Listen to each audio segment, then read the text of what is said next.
Always on call and ready to go, the gleaming red mega machines of the fire service are familiar to us all. With their sirens blaring and blue lights flashing, they waste no time on their way to the scene. When the alarm goes off, the fire engines are in action in seconds.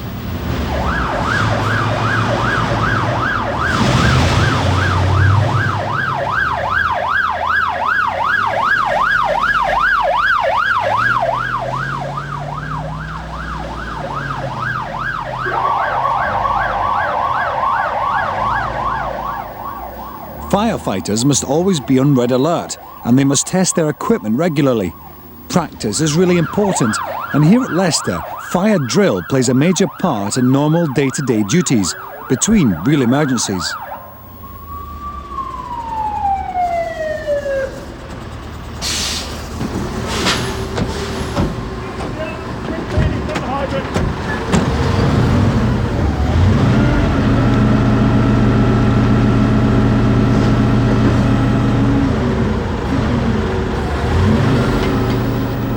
Everybody has their own important job to do, but they must all work as a team.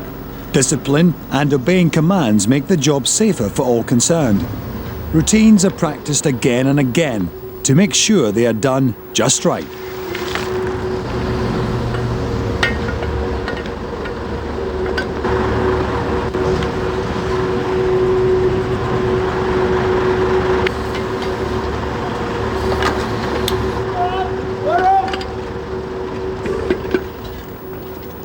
Much of the machinery used today is high-tech equipment.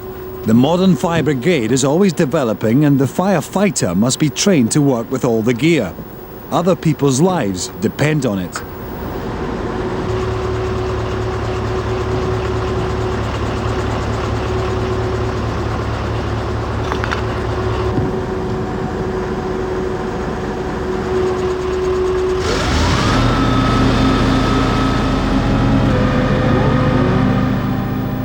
The ground crew may be behind you, you may be strapped in, you know your job through years of experience, but it still takes a lot of nerve and a good head for height to work at the top of a turntable ladder.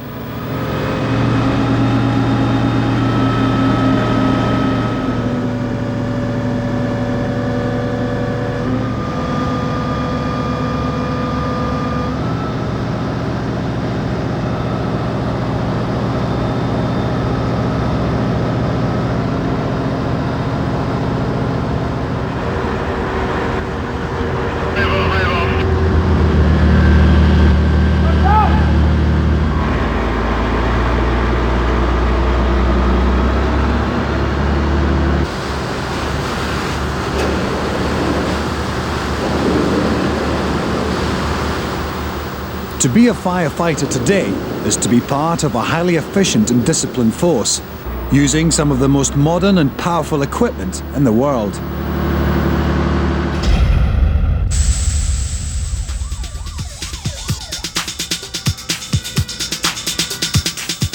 Rescue skills must be kept at top level with constant training and practice. The Fire Service College here at Moreton and Marsh, Gloucestershire, trains over 6,000 students a year from brigades all over the world. They've created pretend railways, motorways, houses, and even industrial tower blocks, where emergency situations are made as real as possible.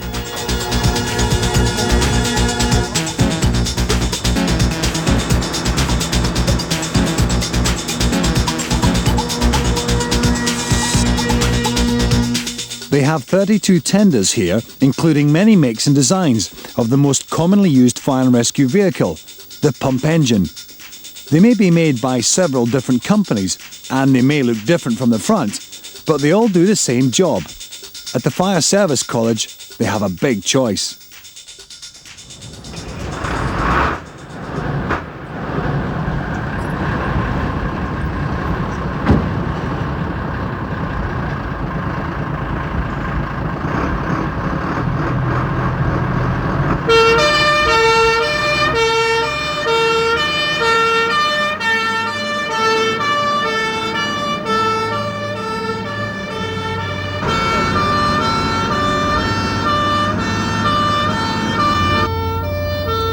The pump engine is the workhorse of the service.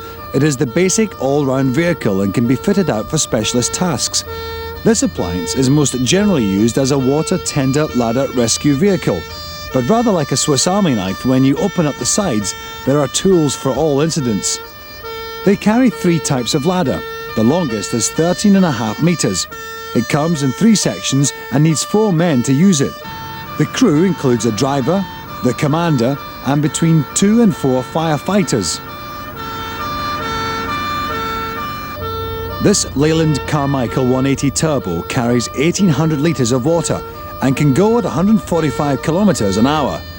Every time the brigade is called out, the chances are you'll see one of the many makes of pump engine racing to the scene.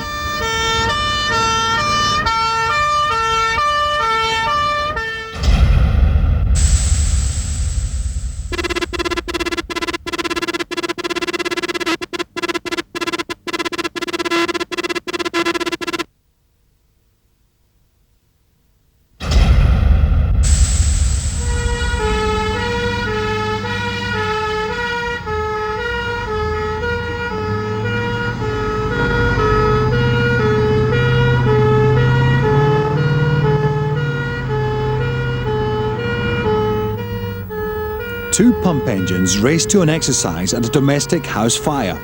Even in practice, they have to respond as if it was the real thing.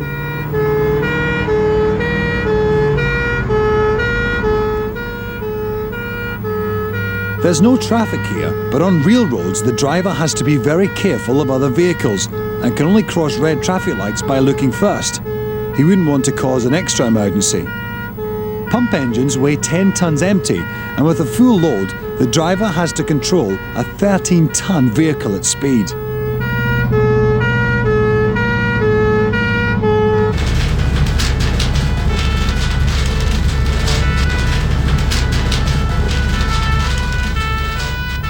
Moreton is the one place where in practice the flames are real.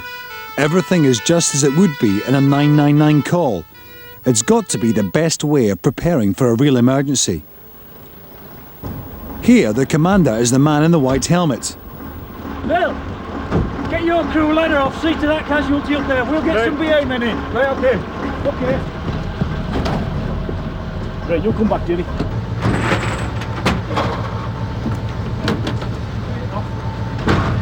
Right, okay. Come on down. Hold it, boys, hold it. Yeah. Okay.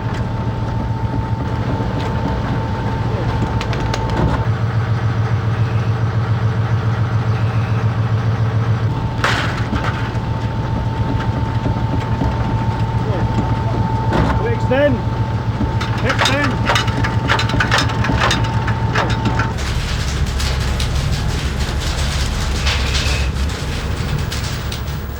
Teamwork is essential because conditions at an incident will be dangerous, hot, smoky and dark, and any person caught inside will be frightened.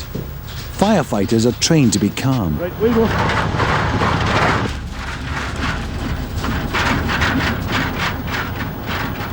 Fires can start on the ground floor and sometimes people can be trapped upstairs. So while the flames are being fought, the rescuers must get up there as fast as they can.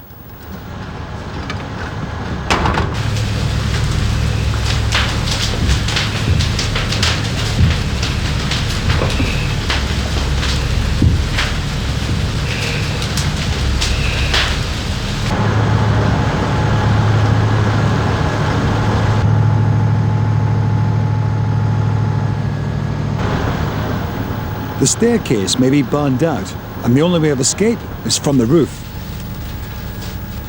Firefighters need to be fit because in a roof rescue, they may have to use the famous fireman's lift.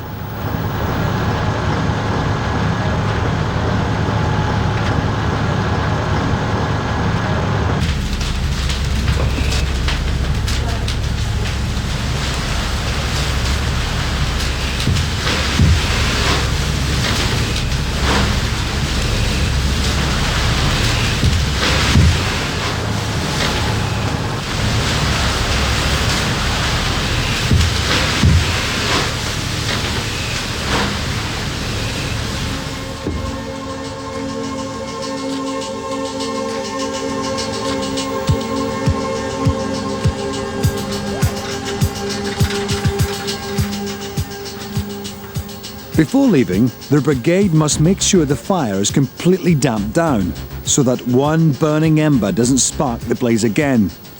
All the gear must be put back in exactly the right place, ready for the next emergency. Only when all the final checks have been made and the ladders secured can the pump engine prepare to leave the scene.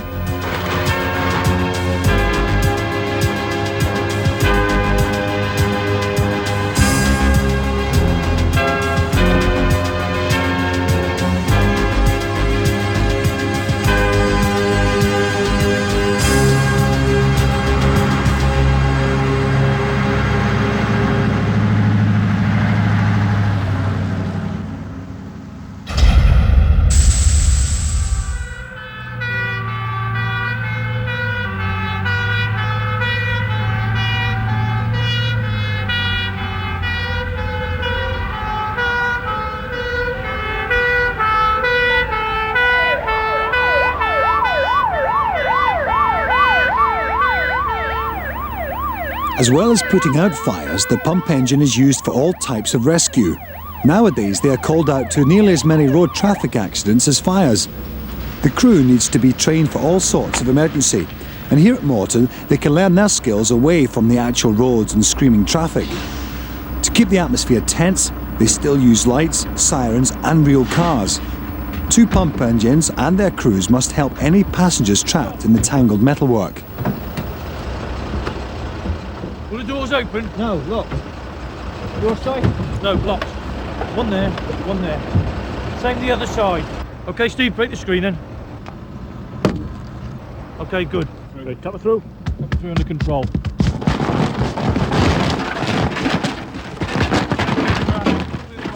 Frame as well. Right, let's have a long spine board in. Right, when he comes back, just support him, put the spine board across here, and then we can put Graham onto it. Just support this end. Graham, shove your helmet in. Let's get you in around our casualty as soon as we can. Okay, get your head down. Slide him in. Alright. The casualties may be dummies, but the firefighters treat them just as they would a real person. Okay, ease him back up into an eyes forward position. Let's have the windows down, take the front screen out. Steve.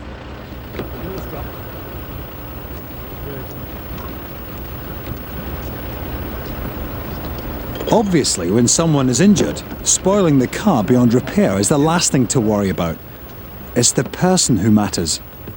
In a case like this, when the driver is trapped, the fire brigade often decide the best way to free him or her is to remove the roof. To use the cutters without splintering more glass, they need to take the windscreen out. And to shield their eyes, they all have to wear protective goggles. Okay, lift it clear, put it underneath the car out the way. Yeah. Same with the rubber seal. Simon, can you come in and give me a hand with the oxygen? Yeah. Now, with better access to the casualty, the team can give first aid. Put that around our casualty. Fellas, as soon as you got the oxygen and collar on, then we'll have the roof off.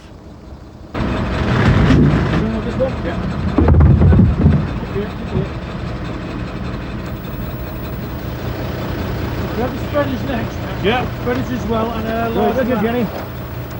These hydraulic pincers can cut through metal like a can opener, and they are powered by a portable generator, another vital piece of equipment carried on the RTA tenders. We'll get the casualty shield in.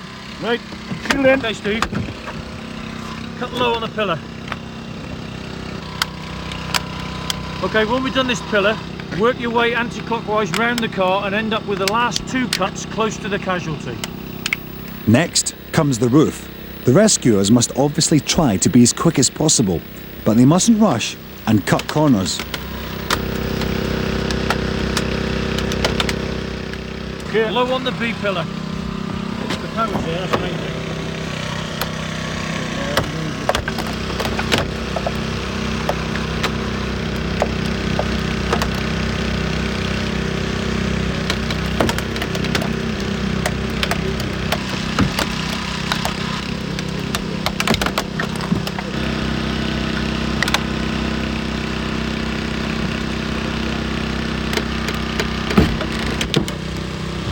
Okay, got it. Hold there. Steve, take over from me here. Mick. Come down there. Steve, use the spreaders, crush the wing there to open up that gap. Get the spreaders in and let's take the door away. Okay, let's go for it.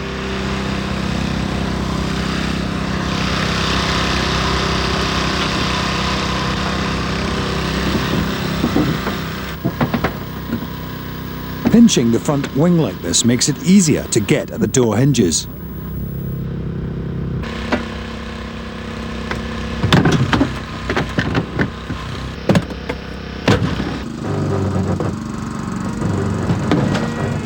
Okay, take the side away.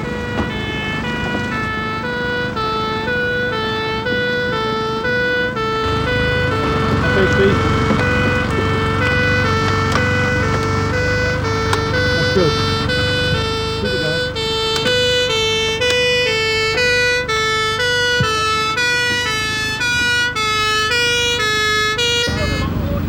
The fire brigade always works closely with the other emergency services, and it won't be long before the driver is free. On a genuine motorway incident, both the pump engines and the ambulances would try to park so that they don't get in the way. In order to keep the traffic flowing freely, where possible, they keep at least one lane open.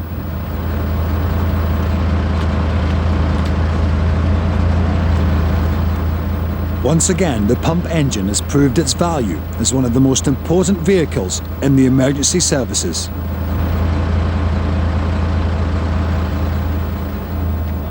Before leaving the scene, the fireman will tidy up broken glass and put sand on any oil spills to stop another accident happening, while other services will remove the smashed cars.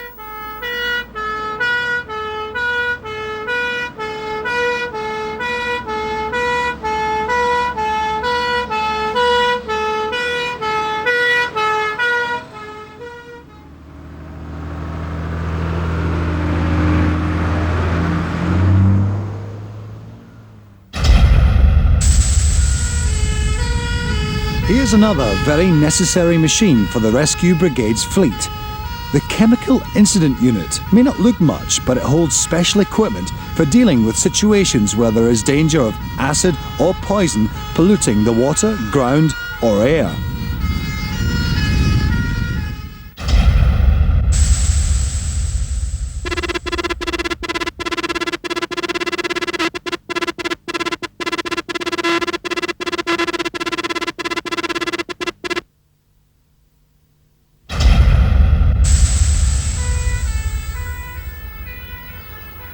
As ever, the pump engine is on hand to provide power and water.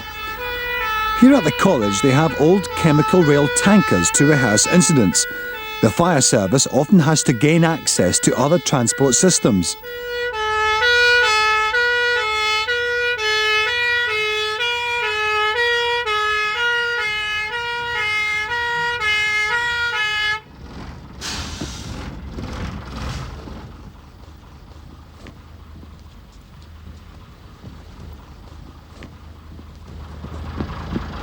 Shower set up, Jim, 2BA. Right. Okay, 2BA shower. Okay, decontamination shower unit. One of the college instructors runs through procedures with a colleague as they set up the unit. A possible risk of chemical spillage is that it can spread quickly, and a firefighter could get some of the dangerous liquid onto his clothes or boots and transfer it somewhere else. The unit contains a high-pressure shower which is fed water from the pump engine. Using the workhorse of the fire service, the fire appliance. Opening now the tank valve. On the vehicle, delivering from the tank and testing that we do have water. They must check that it is all working before they risk getting any chemicals on them.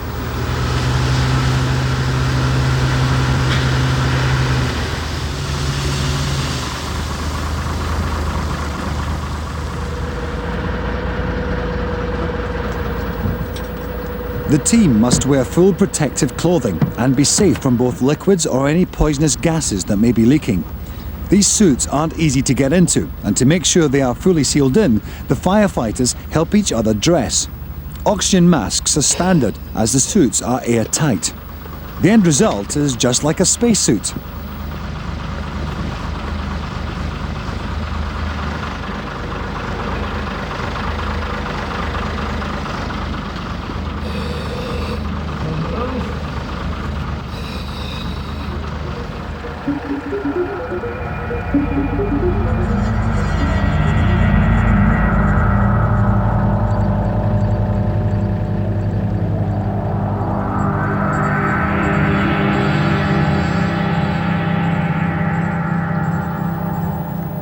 They've got to check all over the tanker to try and spot any leaks. They'll also be looking for labels or markings which could let them know what chemical the tanker is carrying. Some are more dangerous than others. Leaked gas is invisible and acid can look just like water. Wherever gases or chemicals are concerned, the professionals must be called in. Very often the danger turns out to be small, but the emergency services can never be too careful.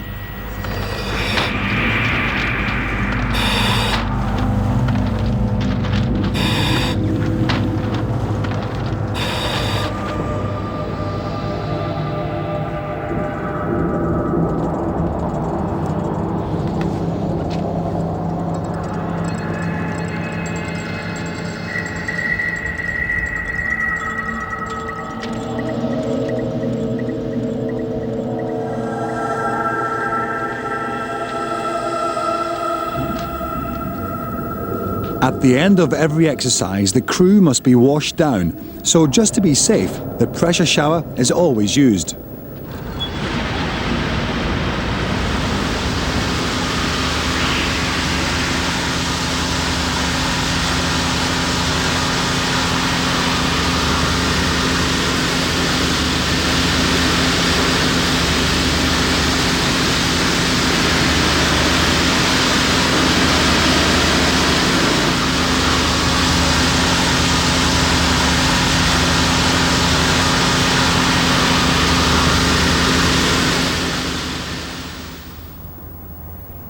The Chemical Incident Unit is packed with really modern equipment to deal with today's pollution problems.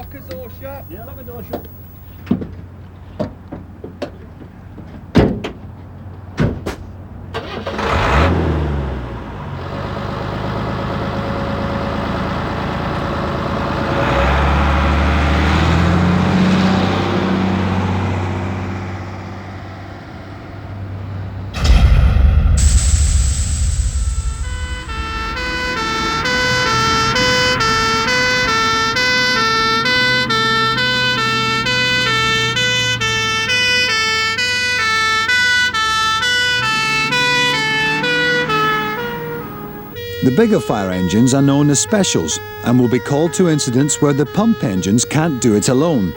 Several companies which convert vehicles make specials as well as pump engines. Carmichael is one of the best known. All these mega machines are based on an ordinary lorry with the cabins and lockers specially designed. The turntable ladder is hydraulically powered and when parked can turn 360 degrees and extend to over 30 meters. The reason ladders were made longer and longer is because buildings became higher and higher.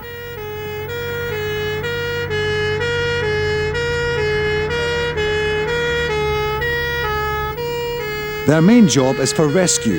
There is a hose which runs up the side, but water is heavy and the ladders, being made of strong but light aluminium, can be a bit unsteady at the top.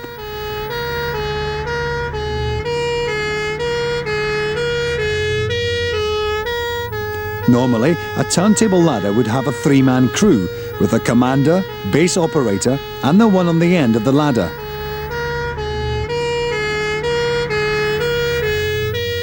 If you were high up on the balcony of a burning building, you'd certainly be glad when one of these turned up.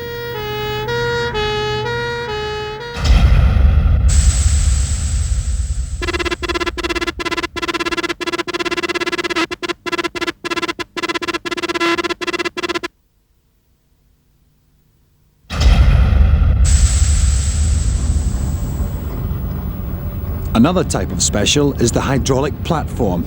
Here, a Simon Snorkel SS220 is mounted on a Saxon Dodge G16 body. It can only carry 3 in its basket, so it would take rather a long time to rescue a lot of people. But unlike the turntable ladder, it is fully stable for spraying water right at the end of its 22-metre reach.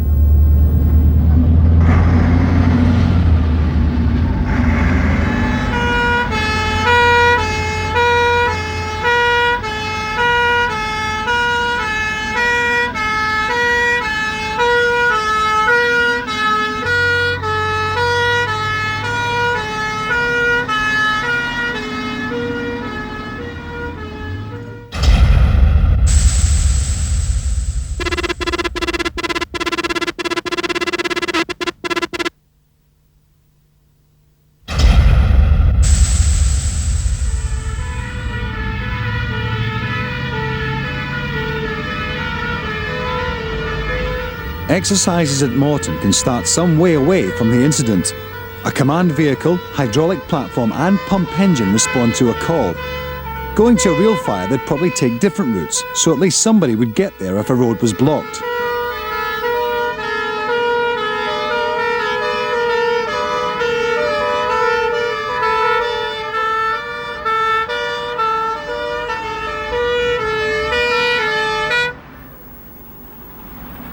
This drill needs the platform for an emergency at the industrial tower block.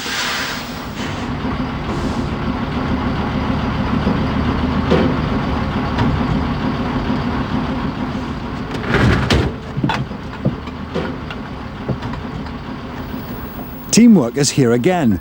The pump engine gets extra water by plugging into the mains. They carry enough hose on board to reach a hydrant a quarter of a mile away. The pressure on mains water varies, so to keep it regular, it must be fed through the pump engine.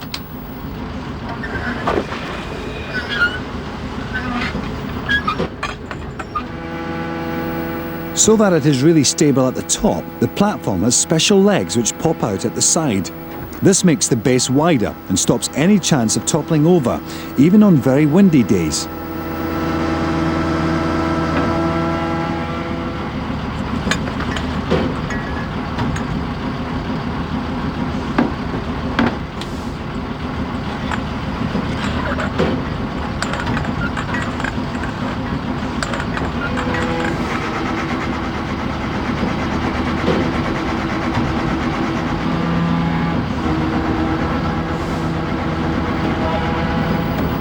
When it's stable, the platform can be connected up to the pump engine for its extra water supply.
Way above the ground, the firefighter's on his own with a job to do.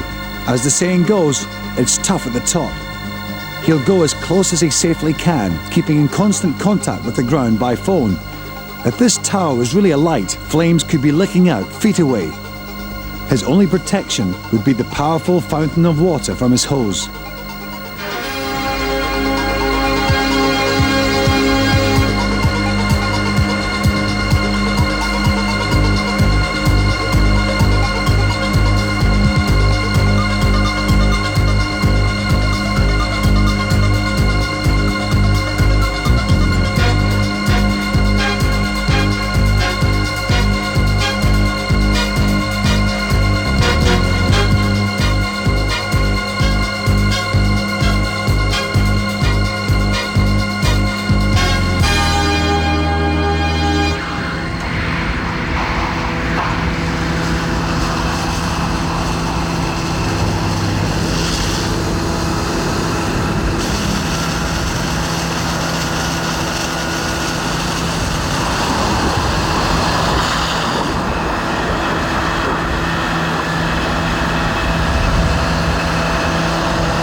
platform can squat in 1 minute the same amount of water as 10 full baths.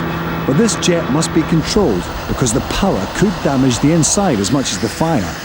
The platform even has a drenching system of its own to make sure it doesn't get too hot near the fire. Keeping cool is part of the job for men and machines.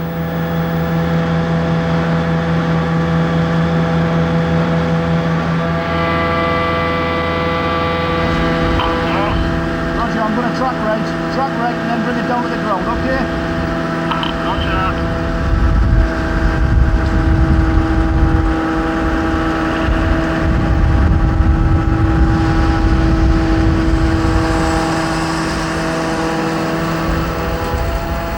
The fingertip controls bring the basket down. While the Simon Sorkel is one of the safest hydraulic platforms you can get, it's always a relief to be coming gently back down to earth.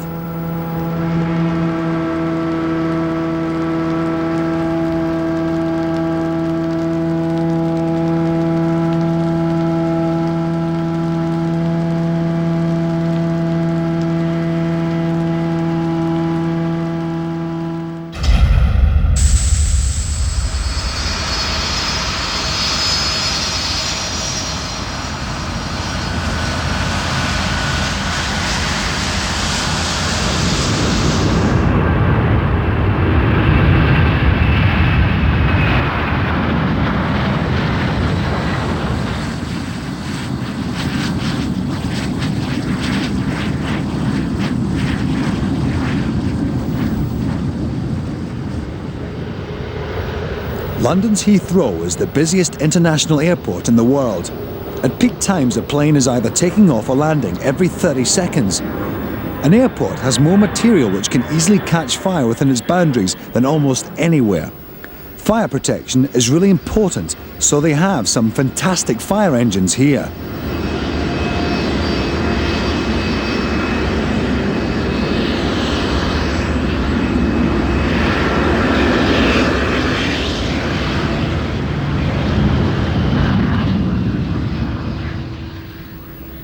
Heathrow has a new custom-built fire centre with its own control tower.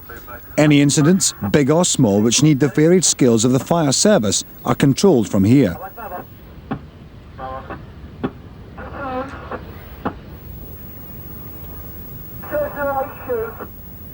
Luckily, actual plane crashes are very rare, but firefighters use extremely realistic practice drills. For exercise, Trident aircraft, starboard engine when alight.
The biggest machine at Heathrow is the Carmichael Cobra 6x6 Airport Crash Fire Rescue Vehicle.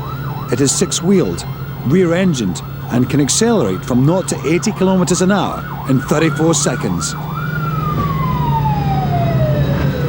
It can spray foam up to 60 metres from its monitor, which can be reached by a crew member while they're going along. There are also 2 foam hand lines kept in the lockers on either side of the vehicle. The Siren is the more American-style warbler, and the whole machine would cost about £250,000.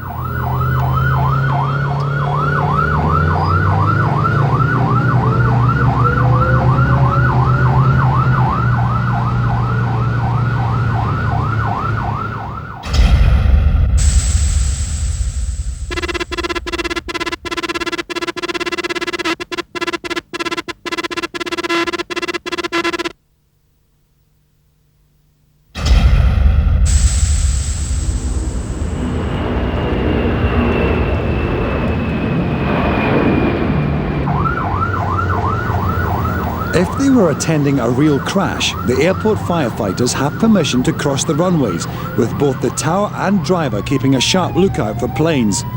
Within the airport perimeter, the fire services must reach any incident in under 3 minutes.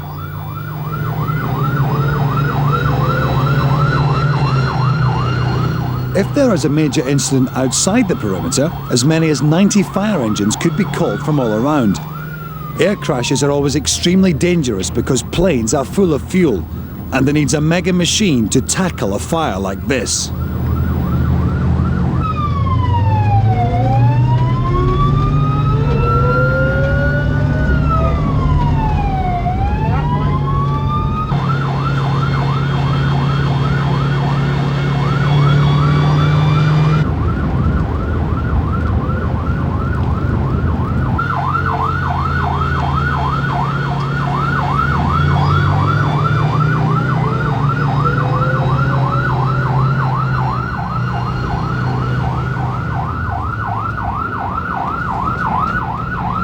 Okay, Jim, I'm going to go upstairs.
Foam is an ideal material for use in airport fires.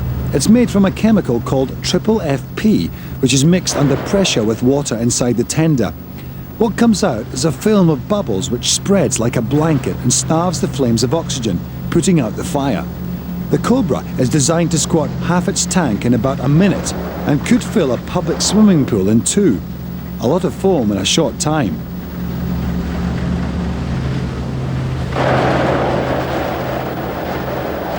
The steaming bodywork still needs the final flushes of foam to dampen the debris. When it's all over, the bubbles will drain harmlessly away.